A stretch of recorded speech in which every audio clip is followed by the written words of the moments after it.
ביחד כאילו ביחד. ואז הנחש אומר, אני גם רוצה לנסוע במכונית. אז המכונית אומרת, אבל תדליקו אותי.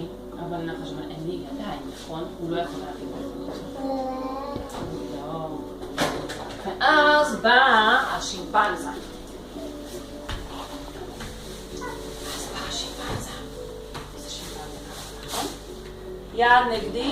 יד נגדית ורגל נגדית.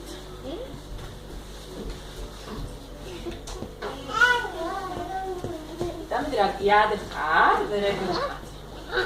והשימפנזה אומרת, אני גם רוצה לנסוע במכונית. אז יופי, תדליקי אותי. ואז השימפנזה לוקח את המפתח ומסובבת. והיא הצליחה להדליק את המכונית. ואז כולם שמחו. נכנסו לתוך המכונית. עשו מכונית שוב פעם. איך עושים מכונית? יושבים ככה, ידיים מאחורי הישבן. והמכונית יכולה לנסוע עכשיו. היא נוסעת. ונוסעת קדימה.